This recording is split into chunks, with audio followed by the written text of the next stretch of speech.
नामदेव जी महाराष्ट्र के एक सुप्रसिद्ध संत थे। वे विट्ठल भगवान के बहुत बड़े भक्त हुए हैं। उनका ध्यान सदा विट्ठल भगवान के दर्शन, भजन और कीर्तन में ही लगा रहता था। सांसारिक कार्यों में उनका जरा भी मन नहीं लगता था। वे एकादशी व्रत के प्रति पूर्ण निष्ठावान थे। वे उस दिन जल भी नहीं पीते थे। एकादशी की संपूर्ण रात्रि को वो हरि नाम कीर्तन करते थे। एकादशी को वे अन्न न खाते और न किसी को खिलाते।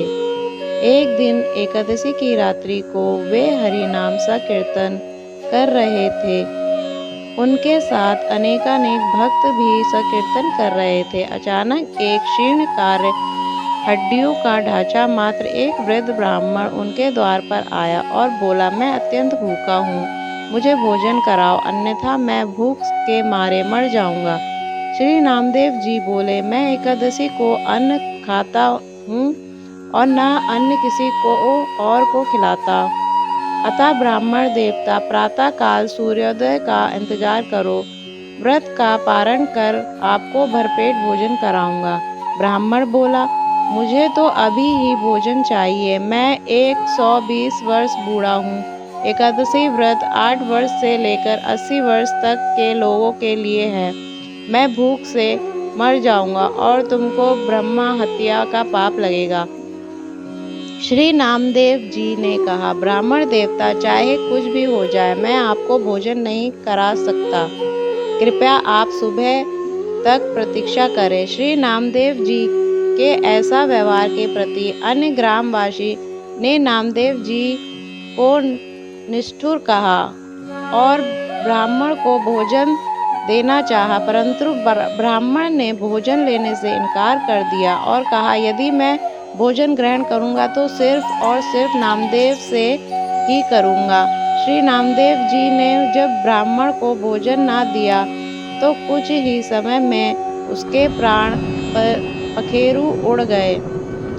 वहां उपस्थित सभी लोग श्री नामदेव जी के प्रति अपशब्द कहने लगे और उन्हें हत्यारा कहकर संबोधित करने लगे। श्री नामदेव जी कुछ ना बोले, पूर्वतः विट्ठल भगवान के भजन और कीर्तन में लगे रहे तथा एक पल के लिए उठे और मृतक शरीर को ढक कर रख दिया। वह मृत देह के समक्ष नाम संकीर्तन करते रहे। प्रातःकाल श्री नामदेव जी ने व्रत पारण किया और एक चिता बनवाई।